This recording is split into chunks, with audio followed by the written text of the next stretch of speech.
mind when you saw some of these abuses, and did you partake in them? Well, like you said, I mean, I don't really like talking about this, and that's mostly because this is the two sides, one story, and my story isn't really a story of abuse, because that wasn't really mine. That wasn't, you know, like every soldier brought their own kind of story down there, and I didn't really participate in any of those things, but I saw lots of it. I mean, I saw people getting just excessively beaten, and you know, just every day down there is torture anyway. So it made me sick. My uniform and who I was with and the people around me. I mean, I just totally lost faith in everything, because I was not like I joined the military, and like you know, every once in a while I kind of liked being in the army, but then I had to look around me, and all we were doing was all this sick shit everywhere in the whole world. Everybody, you know, if it wasn't Guantanamo, where I had to do a whole bunch of terrible things, it would have been Iraq, where I would have done more terrible things. So it just made me disgusted with the whole everything, people, the country, life, just period, that we're acting like this. You, in the United States military, have a crime for soldiers, and it's called fraternization with the enemy. That means that's something that the soldier, the Vietnam vet who told me about people marching in the streets against the war, he was told that he was fraternizing with the enemy and was sent away. You also were sent away from the main blocks operation onto DOC, which is Detention Operations. Detention Operations Center. Then you were involved in a process that's called the frequent flyer process. Can you explain to me how you were involved in that and what that meant? Well, the Detention Operations Center was where they stuck all the nerds, because, I mean, the military is not the most intelligent group of people that have ever been organized, and they took everybody. And what about military intelligence? Non-existent. Oxymoron. Yeah. They took everybody out of the units that were. I mean, I don't want to sound like I'm bragging, and this isn't bragging. Being smart in the military is not that big a deal. I mean, you don't have to be that smart to be smart in the military. But they took all the nerds, computer geeks, D&D players, and they put us all in the same office together, and we ran the camp because nobody else could do it, because it was kind of, you know, it's a busy place, and there's a lot of papers, there's a lot of radios, there's a lot of everything that needs to be done all the time, and so they put us in there, and then they put me in the escort control office. So for 12 hours a day, for 5 or 6 days a week, I would manage the movements of all the detainees in the camp by myself as a specialist. So I had like 40 people usually outranking me every day, working under my direct command, which was awkward. And so I had to tell them what to do. So that meant I organized all the movements for interrogations, I sent out all the contractor escorts, and basically all this meant was I was just handing out papers and shackles and keys and telling people. So you were actually running an escort agency? Yeah, yeah. That's what I've always wanted to do with my life. And but the frequent flight club. Yeah. I'm getting to it.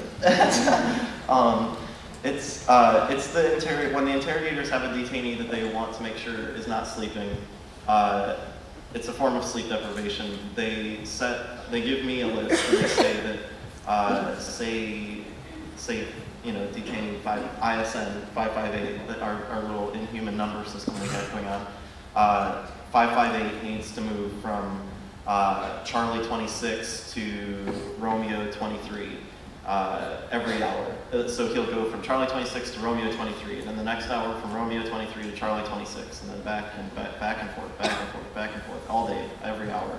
What was the purpose of this? So that you can't sleep. I mean, to move is, I mean, you know, you got to do the whole like hands through the bean hole, then you do the hand shackles and the belt loop chain, and then the feet shackles. And then you got to shuffle all the way across the camp to wherever you're going, and then you got to undo that process the same way that you did it. So, that takes 15 or 20 minutes. So then the detainee's in their cell for 45 minutes before somebody's knocking on their door again to move them again. So they can't sleep. They might spend months like this moving back, basically spending like 3/4 or 1/4 of their time, a quarter of their time, their life, moving in between cells. You started recognizing early on what was taking place was cruel and inhuman and so forth. Were there any other soldiers who were like-minded? And if not, how did people react to how you regarded this situation? I mean, there were people, it's a gradient. Like, there are people from all different kind of mentalities. Like, I hung out with these three guys, Dauber and Rut and Duel, and we called ourselves Motorcycle Awesome, and we were just like a fake motorcycle gang. And we drank a lot together and hung out and had impromptu dance parties, and that's about it. But we agreed. I was more extreme in my pacifism and belief that it was wrong, but we all agreed that what we were doing was pretty effed up, and we all agreed that that these people don't have any trials, and we have no idea what they've done. So like our code of conduct was basically that we were going to be as pleasant and make this as easy a time as possible. And like, especially Rooster, like, he took it really seriously. He was a really good guy about making sure that he was a positive asset to the detainees on the blocks, and really held that in high regard. He never said that, like, even to this day, we still disagree as to whether or not what we did down there was wrong, but like, it's actions that count, and he beat it well. But for every Rooster, there's 50 people that are heinous and just ridiculous. You eventually completed your whole tour in Guantanamo Bay. You did that in 2004. You left the army, you were honorably discharged, you received commendations and medals and so forth, and then you joined the Iraq Veterans Against the War organization. Why did you do that? Well, I mean, at the time,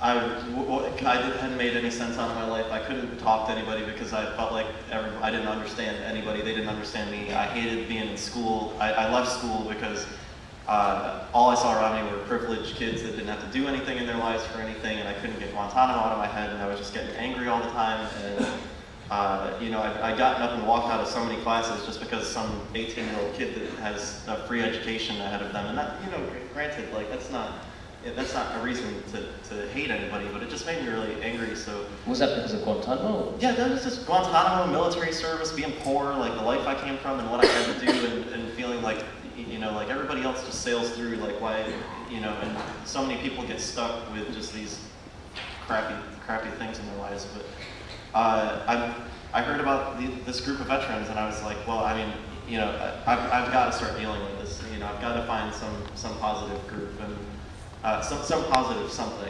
Like, I mean, my life was just really negative at the time, and so I found IBAW, and they were just awesome. I mean, it was just the best. They're to this day like a majority of my closest friends. When I contacted you about coming and the possibility of coming to the UK to do this tour, you said that in some talks that I want to describe to people what it's like to be a concentration camp guard. What did you mean by that? Well, I think that people look at, like, the Nazi concentration camps and they think, like, how could those people do that? It's really easy. It's a simple thing. You make one decision, and then you spend the rest of your life trying to explain that decision. I mean, it's not, I barely made any choices in my life, and then I ended up working in a concentration camp. So when history unravels, my name's going to be stamped on that camp, and that's going to be a pretty nasty thing, and I'm going to be dealing with that for a long time. And I just want people to know that it's a lot simpler than you think it is. Like, you wake up and you put your boots on and you go to work every day. It's just that you work in a concentration camp. But you did do something about it. You came here. Before you came here, you started speaking out again about what you witnessed. You started speaking out against the attitudes and the very concept of working in a concentration camp. And then you came to the United Kingdom. And you didn't just meet with me. You met with over 12 former Guantanamo detainees, including the one who pulled your arm into the cell.